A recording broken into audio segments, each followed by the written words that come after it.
'Cause I'm on the trap, thought I would eat it. On the trap, yeah. On the trap, I can't believe it. On the trap.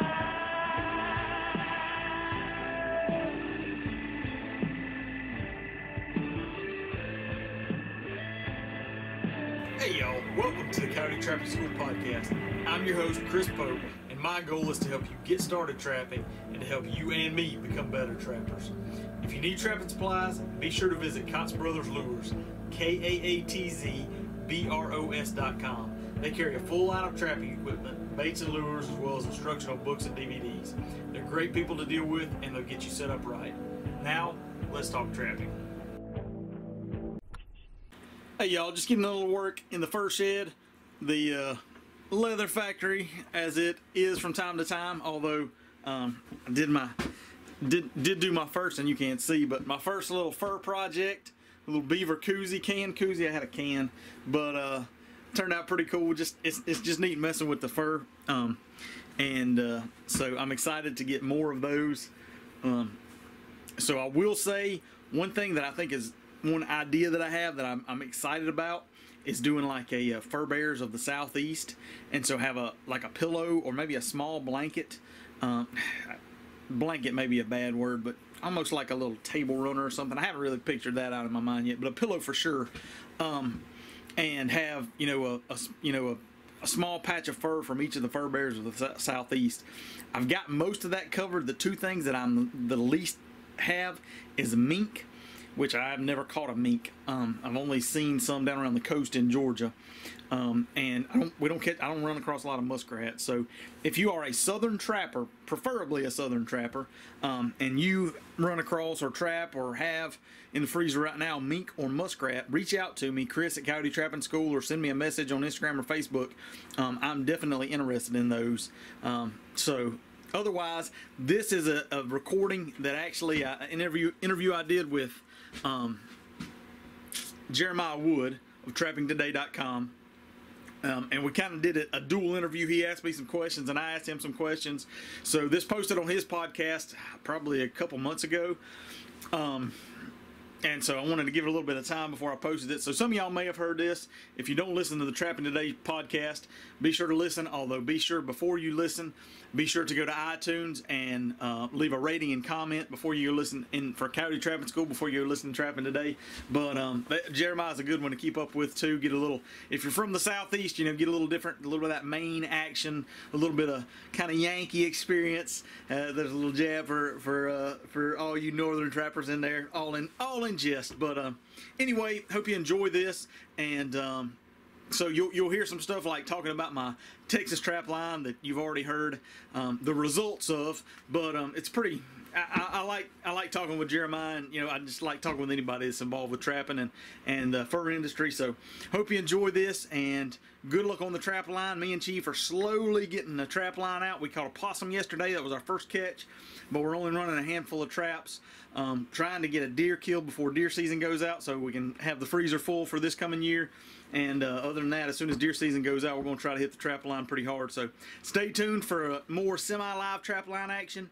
And y'all have a great day, week, month, year as we kick off 2020. We'll talk to you next time. How's it going?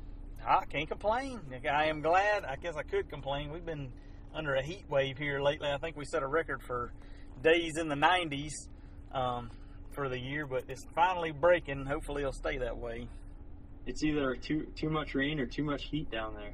Yeah, that's for sure. We ain't had any rain in a while either, but I'll take cool weather. I'll take one or the other. I won't require both. Okay, so I want to hear a southern welcome. Hey y'all, welcome to the Trapping Today podcast. How about that? Hey y'all, welcome to the Trapping Today podcast. I like it. I could never do that if I tried. I don't know how you do it. I don't know how to do it any way different. That's the problem. So how's your podcast going? It's going really good. I was noticing, looking when I was uploading some episodes last month, the end of last month. So I think August I hit 5,000 downloads, and in September was also 5,000 downloads, which is the most. I guess everybody maybe is getting ready for trapping season, got it on their minds. That's the most I've had so far Yep. So that was pretty encouraging. Yeah, that's good. That's good. It's one of those things, like for me, it goes really, really slow for a long period of time, and you almost, just when you are about to think, well, I guess this is what I got. This is what it's going to be. It just all of a sudden it hits that inflection point, and then it just grows fast. It's been pretty cool. Yep. And yeah, maybe it is because of the trapping season, but we'll take it, right? That's right. That's right. So you got any specific goals moving forward? Podcast, YouTube, you got everything. You got all the stuff going on still, right? Yeah, man, I really don't have I've been thinking a lot about it lately, and I don't know that I have any specific goals. One thing that I've done recently, and I know you've been doing it. I'd like to hear a little bit, and maybe you'll cover it on the podcast. But your survey, I did a survey a couple weeks ago now, and just trying to get a pulse, a feel for, what my audience looks like, and what maybe what people are looking for, so I can make content that suits what they're looking for, and it's been really beneficial. A lot of almost half of my audience is kind of people with a land management mindset, and so maybe approaching things, and it takes a little, I guess, thinking on my part. That sounds dumb, but just from my perspective, I got into trapping for the fur aspect, and just fell in love with it altogether. But I never owned or managed property per se to where that was a main driver for me, Right. And so I always think about it from the fur aspect, even though nobody down in this neck of the woods is making much or in it for the fur, really and truly. And so that's had me thinking a little bit more of just if almost half the people, almost half of the folks just said I trap because I love trapping, and that's my people right there for sure. But just knowing that there's a large majority that they've got that management mindset, and I mean that's what I went to school to do. I got a wildlife biology degree, and I like that aspect of it. So just trying to think about how I can maybe help to I don't know, I guess produce content that people are looking for, maybe more so than just strictly about trapping. I don't really know where that's going to go, but just something I've been thinking about. Yeah, and I felt a little like I felt bad when I announced my survey. I think that was yesterday, because I just listened that day.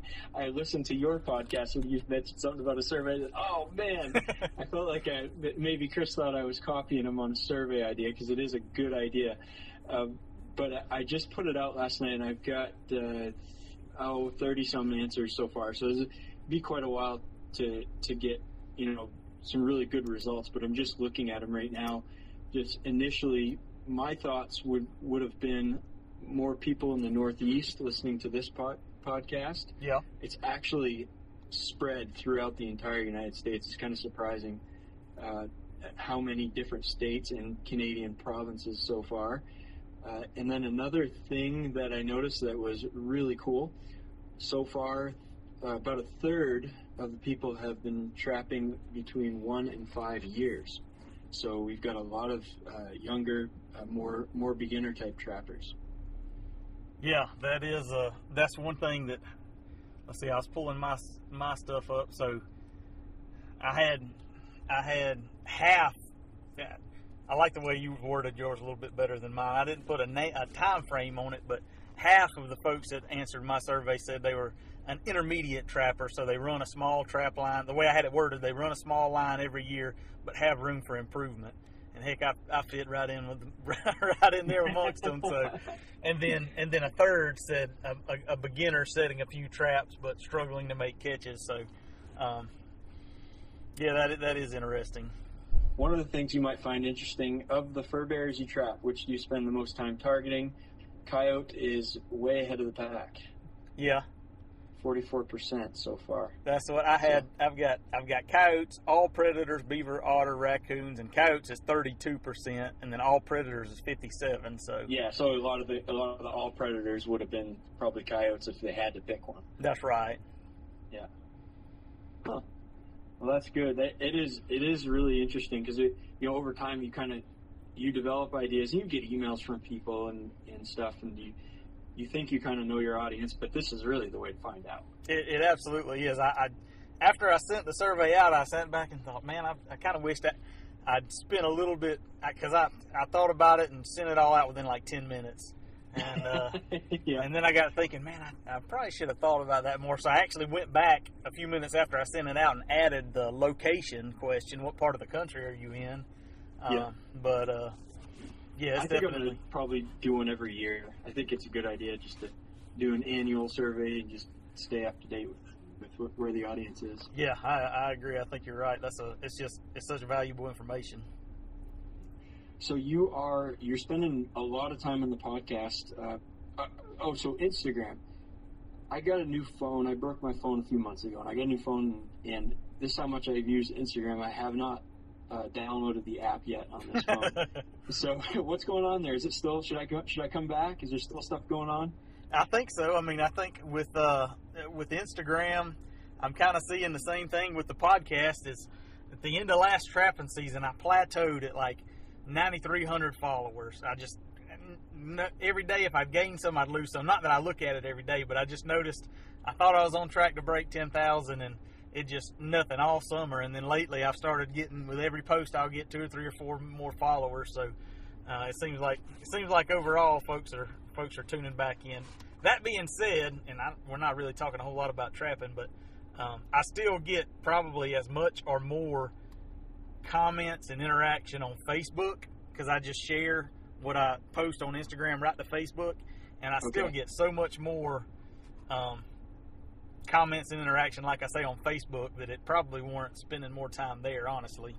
Just for. Do you have an app or something that allows you to share both at the same time, or do you have to actually manually do that? No. So in the Instagram app, when you're making your post, there'll be a toggle. You have to link your accounts, Facebook and Instagram, which is, I don't remember how to do it, but it's pretty easy. And there's a little button that you swipe, and if you want it to share to Facebook too, and it automatically does it, which makes it super easy.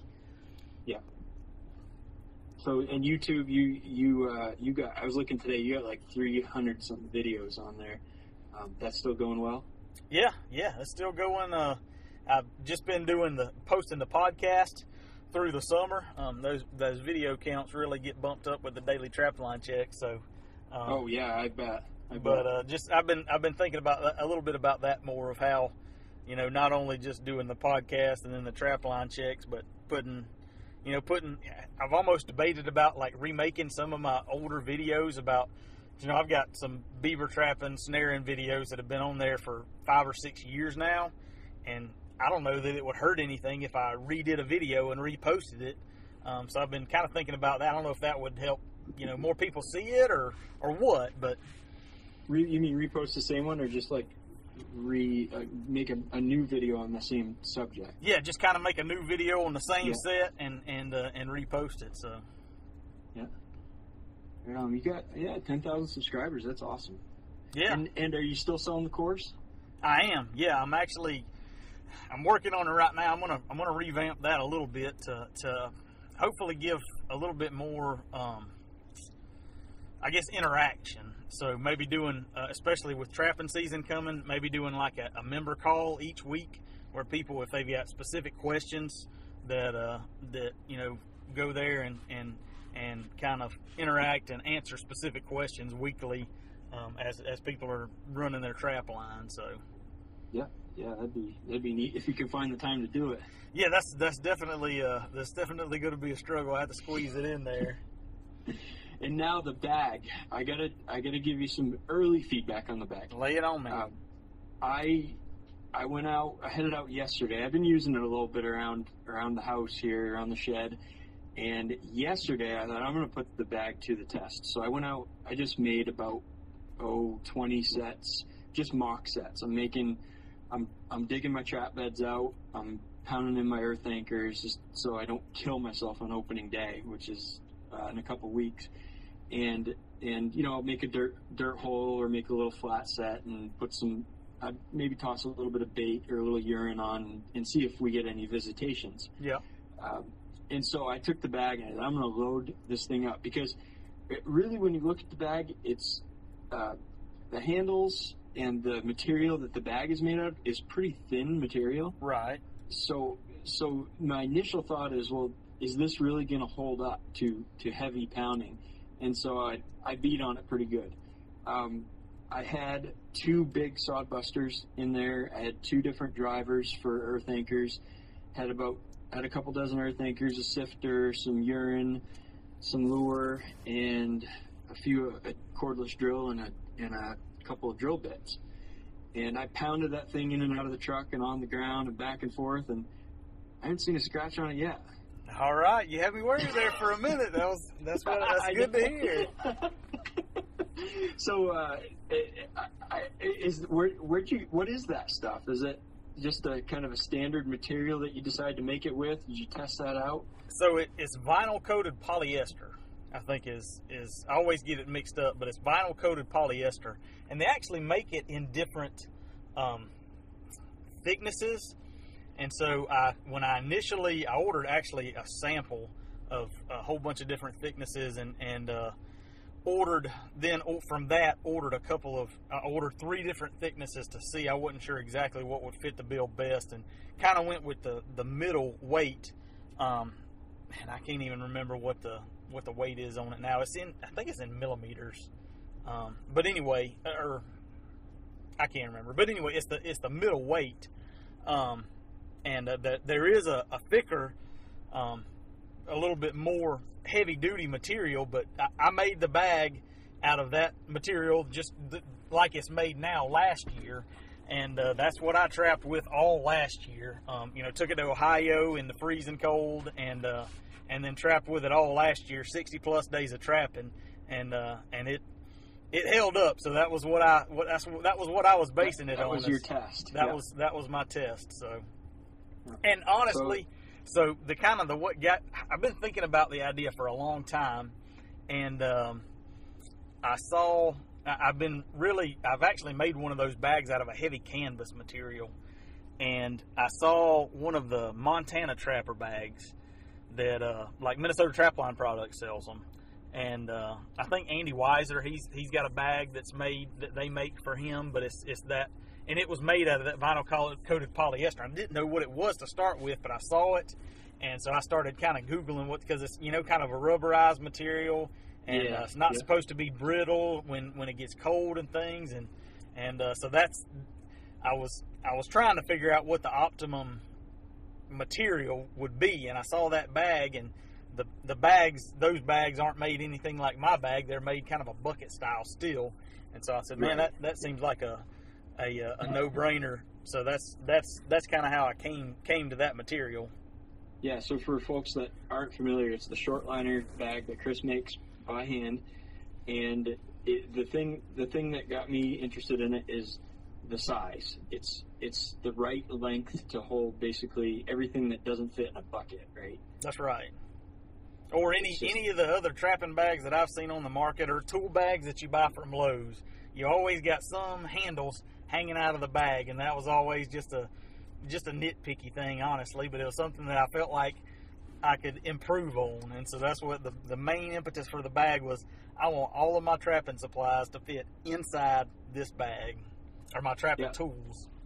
The longest thing I've got is the earth anchor driver, and it fits just right. So if that fits in, everything else fits. How long is that? Is that like 20-something inches? It's about 28 inches. I cut the fabric 30 in length, but then I fold it I sew it to itself and fold it inside so it loses a little bit. So it's about 28 inches total length. Yeah. And have you got feedback from other people that have used it so far? Yeah. I mean, I've had the biggest gripe I've gotten back is I don't have any place for lures and things. Yes. I've been working on that. I've been working on that too. But yeah, it's been some really good feedback. I've sent a couple to Canada. It's been pretty fun just hearing from people about it. So, where do we find it? CoyoteTrappingSchool.com, or just Google short liner trapping bag and it should pop up. I got a video on YouTube about it. You got a video on YouTube about it. That's it. Or email me, shoot me a message on Instagram, Facebook, whatever, and I'll get you fixed up.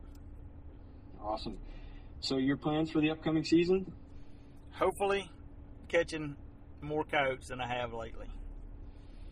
So I am going to Texas middle of November. I got 2 weeks trapping in West Texas, which I am super pumped about. Just from a general all-around predators. Hopefully we're going to hammer some coyotes and see some really awesome rugged country, and maybe cross paths with a lion and some really nice cats.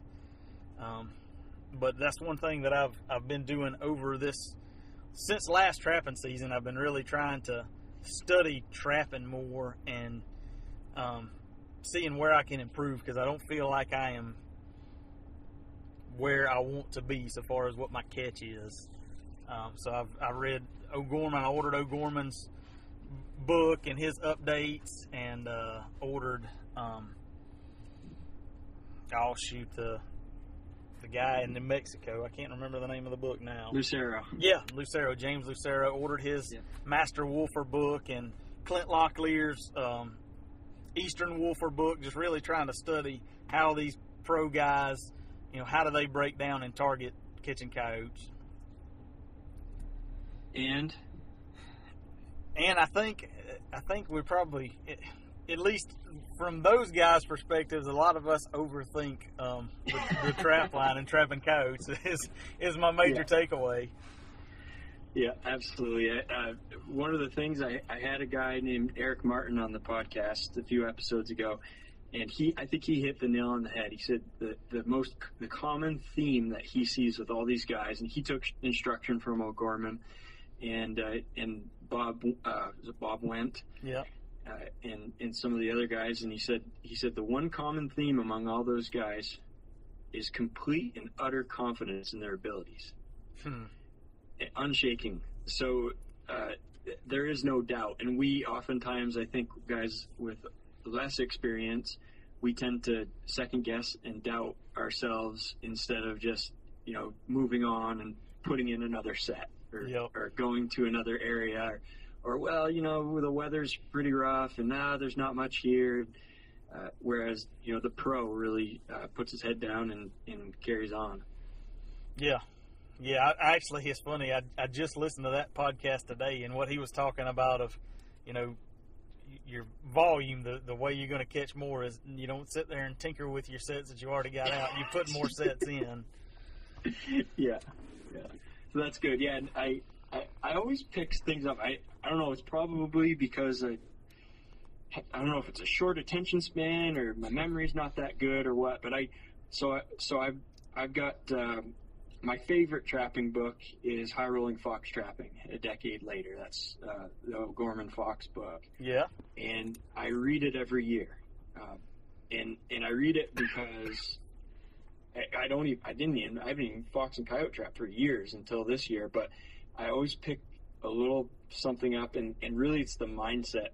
You just kind of see O'Gorman's mindset and the way he's thinking about catching animals. That mentality is really, to me, it's really motivational. So I read it and kind of get in that groove of, confidence and working hard and everything, and not letting those obstacles get in your way. But then I also will have like one or two things. If I'll be sitting down at night before bed reading it, I'll pick up one or two things, and it's like, oh, I don't remember reading that, but that makes a lot of sense. So and I've done that. I've got hoofbeats of a woofer. Actually, I'm looking around here. I've got it. Here it is. And I read something on it last night. I was trying to skim over after I'd gone out on the line and looked for coyote location. I was trying to figure out how am I doing in terms of home ranges? Because I put out 20 or 30 sets. I don't want to have 20 or 30 sets on one home range. But at the same time, like you look at Russ Carman's book, he talks about putting 2 traps and going miles away, and put 2 traps and go miles away. Well, I can't do that either because I got to check all these before work. I got to be at work at 8 o'clock in the morning. So going through all this, I'm thinking, okay, what do I have to do in terms of figuring out, how far apart do I need to space my traps and everything else? And of course, it all depends, right? So I get to reading O'Gorman and Hoofbeats last night, and I pulled up this little section. He mentioned exactly the issue that I was talking about. And of course, I don't have it in front of me right now, but he talked about he wants to put, I believe, somewhere around half a dozen sets per home range. So I thought, well, that makes a lot of sense. And he said, and of course, it depends on where you're at. The size of home range can vary so much depending on your coyote population. But, let's say it's, here's what he said. He said, be on a litter or a pack with 6 to 14 traps over a 3 mile or so area. So I'm looking back to my notes from yesterday, and I had a 3-4 mile area that was loaded with sign. Every single road, little side road, had coyote scat and tracks. And then I went 3-4 miles with absolutely no sign, not a single coyote dropping or a track. That's odd. Well, I kept going and after that 3-4 miles, and we're back into it again. So it started to click, okay, now I'm in another home range. This is where I want to set up my 6 to whatever number of traps. Right. Just tiny things like that, I like that idea of trying to read and pick things up from these guys. Yeah, absolutely. I would especially you're in kind of a similar situation as me. If you hadn't read Locklear's Eastern Wolfer, that he's a big study of O'Gorman, and just the way that he talks about targeting coyotes is really different than you hear most people talk about. He talks about the modern everything, myself included. Everybody that touts how to trap a coyote is really, they've taken fox trapping and built it up to trapping coyotes, because that's what everybody in the East was fox trappers, versus targeting coyotes and not just taking a blown up fox set, and not sticking with the norms of if a location's good enough for one, it's good enough for two. I've said that 1,000 times. And he talks about so often, and it hit me right between the eyes. He talks about how often do you have a double? Not very often, and with coyotes especially. He said, a lot of times you've got one coyote there, but you set 2 traps, and a lot of times that first location is a dead giveaway. That's where you're going to set a trap. And he said you put the other trap there just because that's what you're supposed to do, and so you're forcing that trap there. Versus, what if you went 100, 200 yards down the road to a game trail crossing and set your trap there instead of forcing it 2 traps at that one intersection? Just little things like that really got me thinking that just about doing some stuff different this season and seeing what happens. Yeah, and it's not necessarily, again, not a rule of thumb to do it that way either. Right. With one set, it's just the mindset, how you go about making that decision. There's no hard and fast rules. The whole how far back do you set your trap from your bait or from your backing, from your dirt hole? Right. Is it 7 to 10 inches? Do you measure? I'm trying not to measure anymore. Oh, I've never measured. I'm not that detailed. But usually I put, right on the rim. Where the rim of my dirt hole is where I start my trap bed. So my traps right there jam up close to it. Yeah, and that can depend. You can have an area. It could depend on how deep your hole is or how steep your hole is, or the angle of your hole. Could depend on the terrain, the surrounding, what the ground is like around there, what you got for blocking. There's just, every situation is different. Yep, that's right. So do you have things that, so you're going to go to Texas, and I'm sure that's going to be a heck of a learning experience, and you're going to be taking videos all the way through, I imagine. Oh, yeah. And do you have ideas on how are you going to change what you do in Georgia this season to up your coyote catch? Or to try to, anyway. One thing is, and your Eric, I think, was the interview that he kind of hit on it too. I was really interested when he started talking about lure usage, and that's one thing that I think O'Gorman and Locklear talk a lot about is using bait. You're from their perspective. I'm not saying this as me knowing it. I'm saying from me reading it from their perspective. Your bait is what's going to keep an animal there. That's what's going to keep him there longer, something that he wants to eat. So using, a big bait, using more bait, I guess you could say. And Clint talked about using natural baits. So I've been saving. I've caught some beavers this summer. I've been hacking off hind quarters and front quarters and anything that I think might make a good. I'll stake it down or shove it down a hole or anything like that. Beaver tails, whatever. That's one of the bigger things that I'm gonna try to do is using more natural bait, using more bait in general, and not getting so hung up on dirt holes, but trying to just incorporate more like maybe like a trash set or something where a buried like a cache set where a bobcat might bury something under leaves and litter and I don't know, just not get so focused on, well, this is going to be a dirt hole and this is going to be a flat set, but just put in a set that where there's sign and like I said, not focus so much on the intersections unless there's a lot of sign at the intersection that dictates, yeah, I'm definitely need at least 2 traps here. But if there's a little bit of sign, as I was reading that, I was thinking of a property I trapped this past year that I did a little bit of that because I would see little trails, or down here we've got where you get kind of steep areas on the roads, on the logging roads, and they'll do water bars that will kind of push off the road and off into the pine plantation or whatever is adjacent. And sometimes you'll see tracks and trails, kind of cutting out through those water bars and things.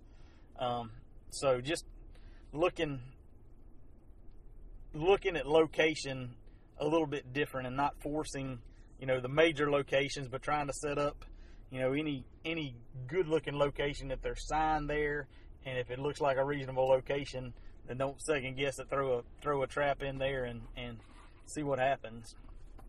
Yeah. Did you have you talking about the bait usage and stuff? Do you have coyotes that you felt were in your area the last few seasons that you weren't catching because of the way the set was made or what you had for lure or bait? I felt like I had coyotes in the area that I wasn't catching, and I couldn't tell you why. And one big thing that I'm doing this year, I've been using speed dip on my traps for a while, and I like it just because I really like the coating that it puts on it.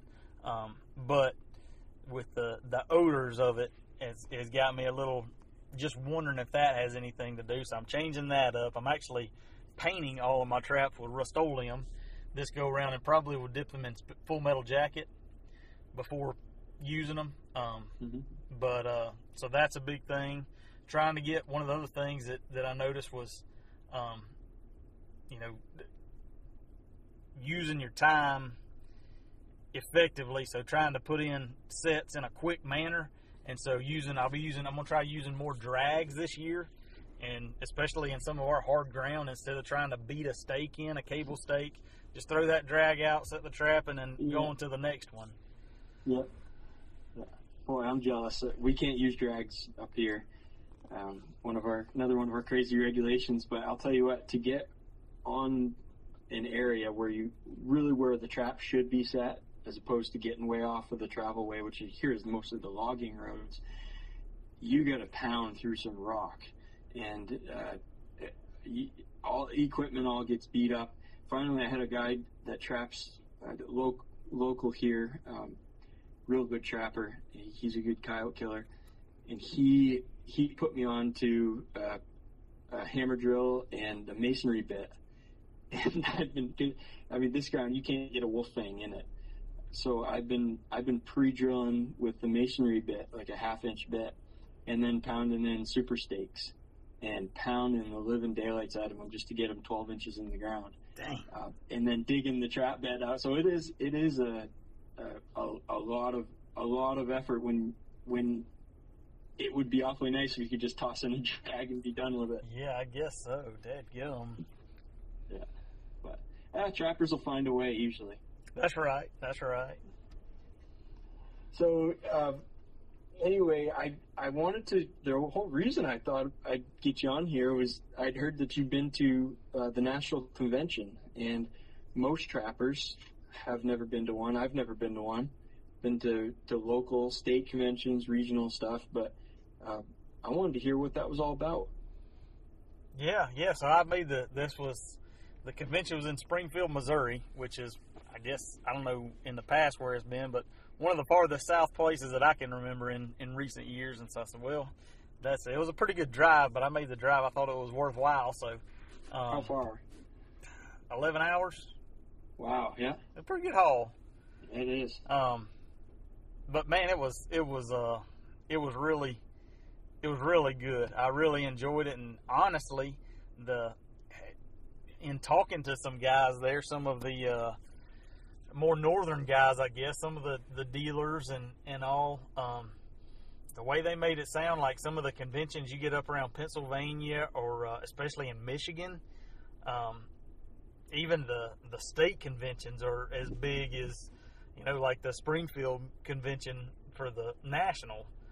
Really?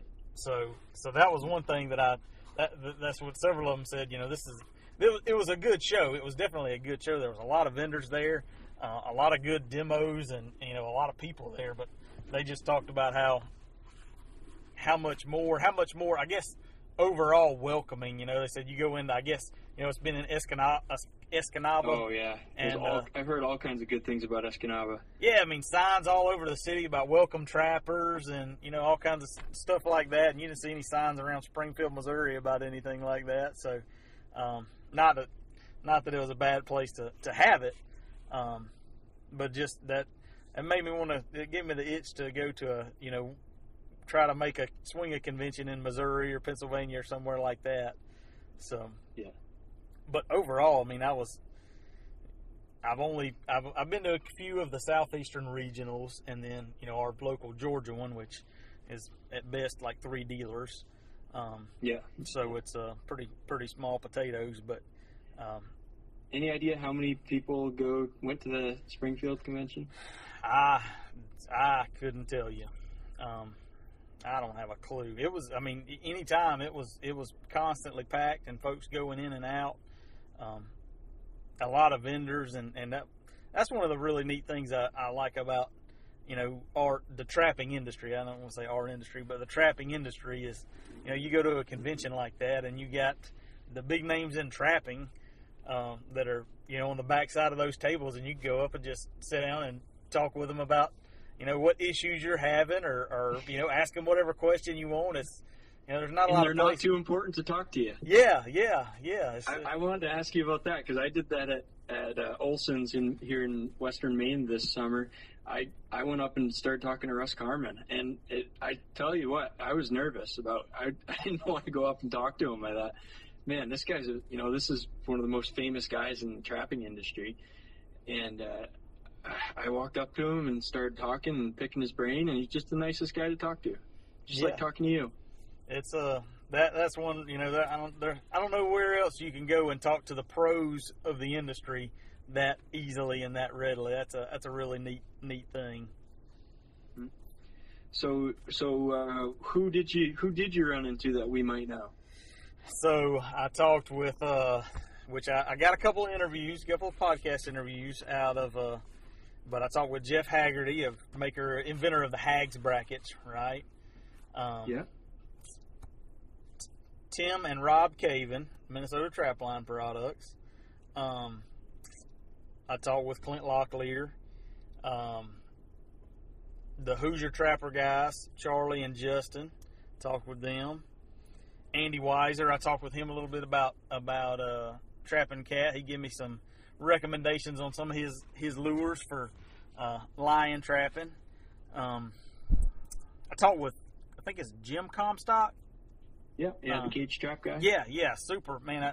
I was really, just some of the nuisance trapping work I've been doing lately, I was really intrigued, and man, he gave me a super in-depth demo of his traps and how they work, and I talked to him easily for 30 minutes at least about that. Just super knowledgeable, and man, he's got some jam up traps for sure. I didn't talk with Mark June. I talked with Rusty Johnson, which I know Rusty. He's a Georgia boy. They say June usually has a flock all around them. It kind of may be hard to get his ear. Yeah, there's several of the places, the guys that are. It's hard to catch. It's hard to catch when nobody's there already chatting with them. So yeah, and it was just a ton of other folks there. Some other smaller trapping, vendors and dealers, and folks selling stretchers, and it was a really neat. Yeah, if you've got one within driving range of you, I would definitely encourage you to drive and go see it. Or it was a lot of fun. Now, my friend Cole that is probably listening to this, he always likes a deal. We go to those conventions, and he's always looking at tailgates for cheap traps. Yeah. You find any of that? No, I don't really. I'm not a used trap guru too much. There was plenty of tailgaters there, and I kind of walked through and looked at what they had, but I'm not up on the used traps and all that much, so I don't partake in that. You didn't do any wheeling? No, I'm not a very good wheeler and dealer. I don't think so. Yeah, and were you since you're podcast famous and YouTube famous? Do you have people come up to you and recognize you? I was surprised at how many people that I had recognized me and come up and talk to me. That was feels weird, huh? It feels really weird. It was really cool. There was two younger guys that when I was walking around, and I could tell that they were trying to figure out who I was or debating on if I really was. And they used to, I bet you I walked by them, or they walked by me 3 or 4 times, and they finally came up and talked to me, and it was kind of funny. We were standing right beside the NTA booth, and those guys walked up. I carried a couple hats with me. I gave them some hats, and they wanted to know if I'd sign it, and so I started signing them. And one of the girls in the NTA booth looked at me and said, "Who are you?" Who are you? Yeah. So I'm just internet famous. That's right. That's right. Yeah, it's pretty amazing. And it's funny, a lot of people that you talk to, they don't know what a podcast is. But then there's other guys that are in their 70s that are like, "Hey, man, I listen to the podcast. Good job." Yeah, that was what I was really on edge about. Was I really wanted to talk to some more people and try to get some interviews lined up. But like you say, I don't have to. Sometimes you're gonna have to explain what a podcast is, and it's like, man, I don't. It's kind of. It's surprising how many people are tuning in though, are up on that. So. Oh yeah, give it a few more years, everybody will have a podcast. So what's the new thing? What's the next thing after podcasts that we're going to be doing? Oh man, I don't know. I don't want to do live streaming. Count me out. I'll stick to. Oh, come on. Stick to the podcast. Come on now. That's probably what's next. Maybe virtual reality. Yeah. People just follow you right on your trap line like they're there. Yeah, we could wear those one of those virtual 360-degree cameras on our head and post a VR trap line runs. Yeah, that might be all right, I guess. Yeah. Well, so the convention was good. That's good. And you recommend if guys are close by, try to make it. It's worth it. Yeah, they had some really, really cool demos. I didn't even mention it, but Tom Miranda was there, and he was at the Minnesota Trapline Products booth. He had a few of his books and hats and whatnot, and he gave a couple of demos, not trapping specific demos, but kind of a little kind of mindset and kind of how he hard work. Right. So that was, I don't know. I appreciated that just from I've kind of heard his spiel a couple times now, and so I wish that there was something a little different. But I remember seeing him. I watched him when I was in school on Advantage Adventures, and saw him. I don't know why I remember, but I never realized that he was a trapper until one of his episodes. He was sitting in an antelope blind reading, I don't know, one of the little old trapping books, Dirt Hole Secrets or something like that, and And that's when I realized and put it all together that he had kind of gotten started as a trapper. So that's always intrigued me about him, from, starting as a trapper to what he is today. So Yeah, absolutely. Yeah, quite a guy. You didn't interview him, though. No, I didn't. I think I know he would have been game because the Hoosier guys, they interviewed him. Oh yeah, I heard that. Yeah, that's a good interview. Yep. Well, good, awesome, Chris. Well, hey, what else you want to talk about? I'm pretty much out. Well, I do have some questions for you. Talking about great. coyote trapping, and you may kind of pass it before it even gets that harsh, but I get a lot of questions about freeze-proofing sets. And I don't really have that problem, so I have a hard time answering that question. But I figured some Maine trapper might know a little bit about freeze-proofing coyote sets. So can you enlighten me on anything there? I really can't give you any long answer. There's a 2-word answer. It's called wax dirt. Yeah. That's about it. It's like magic. I don't know what we did without it. Guys do use peat moss. That'll soak up a lot of moisture, and that'll help when you get a little bit of rain and then it freezes overnight. But wax dirt is just like magic, and water just runs right through it, and it doesn't clump up. And that's the best advice I have, is use wax dirt. Gotcha. So do you mix any of the dirt? Because in the very extremely limited experience I've had with wax dirt, it doesn't seem to pack really solid. I've played around with it a little bit, and I haven't had any trouble. But I will say what I'm using. So I'm pretty fortunate here because where I live, I'm on kind of like an old riverbed, and I have a band of about 3 to 4 feet of solid. It's a loamy, silty sand, and you can dig 3-4 feet down where my house is sitting right now, the bedrock, and you won't find a rock. It's all the same size grain, and it's like a sandy type of dirt. So it's almost like more like wax sand.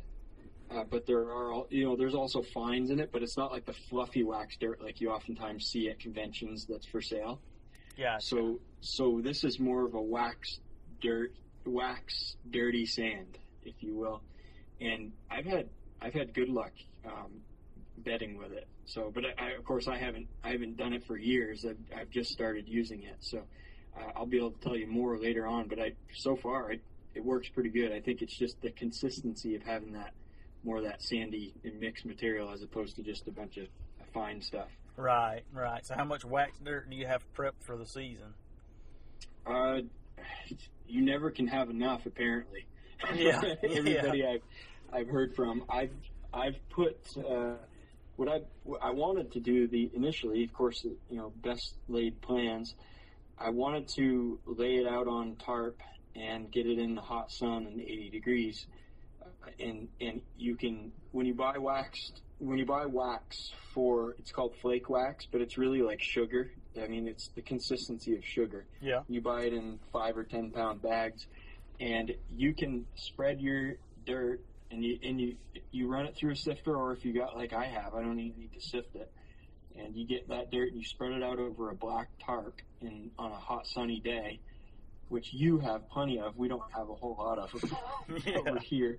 But and then you just take that wax and you sprinkle it all over the surface of that dirt, and you let that bake in the sun, and that'll slowly melt into the dirt. And then you just take like a rake and you keep mixing it up, and very little effort, you have wax dirt. I read somewhere on Trapperman, a guy was he'd go to work and he'd put it in a Tupperware container under the tonneau cover of his truck. Yeah. The black, the really hot sunny day, have his truck parked out in the sun, and he'd sprinkle wax over the top of the dirt in that container, stick it in the bed of the truck, and at the end of the day he's got wax dirt. So those are like passive ways to do it. And if you're like me and you're too busy in the summer, you're doing it on the wood stove. So what I've been doing lately is I get a big metal pot, and when I'm here working in the fur shed, just, tinkering with traps or putting together earth anchors or whatever, recording a podcast or something, I'll have that pot on the wood stove, and I'll dump a little bit of dirt in it. I'll sprinkle a little bit of wax in it. I'll let it heat up. I'll just stir it with a wooden stick. And stir it, maybe sprinkle a little more wax in, stir it until that wax gets melted and it looks like it's evenly distributed. Then I put in a 5-gallon pail with a lid on it. And I'm only going to run about 20 to 30 sets here, and I'm probably going to have 8 or 10 5-gallon pails of wax dirt. And I don't know if it'll be too much or not enough. Probably depends on how long I trap. I probably won't trap for coyotes much more than 10 days or maybe 2 weeks. Yeah. So it'll probably be more than I need. Gotcha. So what is the temperature right now in Maine? It's actually warm today. We get some south wind and some rain, so it's in the 50s. But it's been getting down to it's been freezing overnight. Most nights, if it's not a cloudy night, if it's a clear night, it freezes every night now. The other day we had a pretty big moon and no clouds in the sky, and we got into the 20s, into the mid to low 20s. So it's getting there.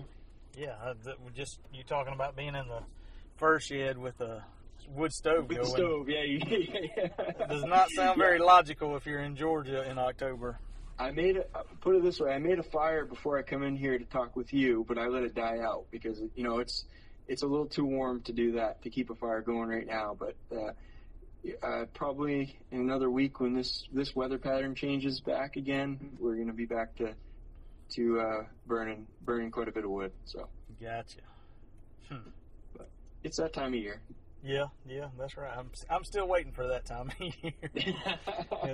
Well, I don't know. I sometimes I get a little jealous. I try to be content and remember that I don't have to deal with much 90 degrees and 90% humidity. Yeah. When it comes to dealing with frozen ground and all that, I do appreciate the conditions that we have down here. I'm not upset about that. So. Yeah. But yeah, I used to, when I started trapping, again, this is a guy that I haven't coyote trapped in years. And when I started, I was in high school, and it was wax dirt. If it was a thing, it wasn't a very common thing. And we'd just take dry dirt. We'd go find anthill dirt in summer, and we'd store up as much dry dirt as we could, and that's what we used. Used maybe a little bit of peat moss, but mostly we'd get rain, and it would freeze. We just go over, dig your trap out, set it off, pull the crusty frozen dirt out of the trap bed, and have your dry dirt along with you, and remake the set. And you just keep remaking sets every time it got wet and froze. Gotcha. Fair enough. Well, lastly, I guess you asked me the big question, so I'm going to ask you the big question. Turn the table. So what's upcoming for trapping today? I don't know for sure. I feel like I haven't had a real big boost of energy. I thought I would have one. I don't know. I've been thinking about that a little bit. I'm working on a book, old Walter Arnold, old legendary Maine trapper, and I really haven't devoted enough time to that to be able to say, oh yeah, I can go and work on something else. I really need to get my head down and do that. And I don't even know if it'll sell. It's a project that I really want to get done because I said I was going to do it. Yeah. I'm putting out a podcast every week, and I'll continue to do that as long as I am able to do so. I don't see that changing anytime soon. I never know what that's going to be. It could be just me chatting, talking about my trap line. There'll probably be a lot of that during the season because it'll be quite busy and difficult to keep up with sitting down for a couple hours and getting prepared and doing all that. It would just be running and going. Or it could be, some big name like I guess Stan Zare. For this weekend, I interviewed Stan from Yukon Men. Yeah. Real cool, awesome guy to talk to, and something I never thought I'd be able to do. So Could be something like that. It could be just me jabbering, but I will put a podcast out every week. And then I want to get back to doing more of what I did initially on Trapping Today on the website before I got into podcasting. I want to get more into a few articles and product reviews and things like that. Just getting more content on the site. I feel like I have gotten away from that a little bit, so I want to get back to it a little more. Gotcha. Well, I'll be honest with you. From my perspective, I feel like I'm always getting an email from Trapping Today about a new blog post or new something. I'm like, man, I hadn't posted anything this week, and Jeremiah's killing it. So That's how I feel when I see all your YouTube videos. Fair enough. I want to have 355 YouTube videos too. That's a goal. Yeah, I finally got. I don't know how many I have, but I finally got to where I was catching a little bit of momentum. But I've got like 1,200 subscribers. You're over 10,000, so I got a long ways to go. But it's a good target. Yeah, there you go. It's funny. It's like Instagram. You know, I post a bunch. I went on there during trapping season, and I had a bunch of stuff, and I post things up, and after a while, I just kind of thought, well, I don't know, that was fun, and it was good, and I get a lot of feedback, but it was also very time consuming, and I just don't feel like doing it right now. So Yep. It's hard to stay focused on what is going to work, and that's the good thing about the podcast is I had some, I don't know, maybe some sort of intuition that it was going to work. And I really enjoyed it, and the feedback that I was getting from people, even from the very beginning, was a motivator, and it all was kind of like it was easy to keep going. And there's no doubt in my mind that that's why it became successful, is because I've put out a podcast episode every week for the last year and a half. Yep. And I'm sure that just like anything else, if a guy put out a YouTube video twice a week or 3 times a week for a year, you'd have 10,000 subscribers. If a guy, it all works that way. It's just trying to discipline yourself and getting the idea or the feeling of what's going to work, and then actually following through with that and having the persistence. Tom Miranda, I got it written down here. Tom Miranda talks about patience, persistence, and hard work, and having that combination of those 3 things. And just kind of having that intuition that it's going to work is probably how things succeed. Yep, I think I couldn't agree more with you on that. It's definitely it does get to be a grind sometimes, especially like you said earlier. You never know what's going to be the next thing, and trying to pick and decide what's going to be the best way to put your message out there is definitely, there's a lot of options there. But the podcast, I'm with you. The podcast, I've gotten a lot of really good feedback. I think people, as much as the YouTube, the benefit of the video, and I've even seen it on my YouTube videos, is people seem to really enjoy the long form content, the hour-long podcast where we're talking serious trapping stuff. People like that.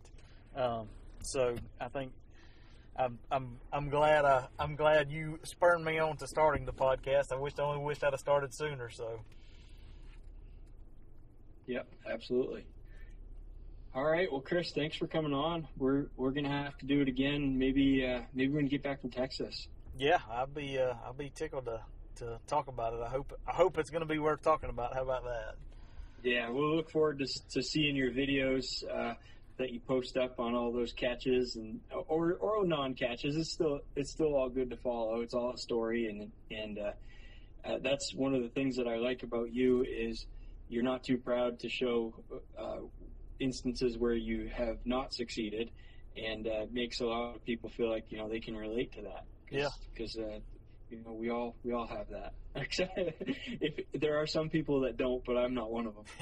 That's right. Me either. There's plenty of evidence of that. So. All right. Well, thanks, Chris. Good to have you on. Yeah, man. I appreciate it.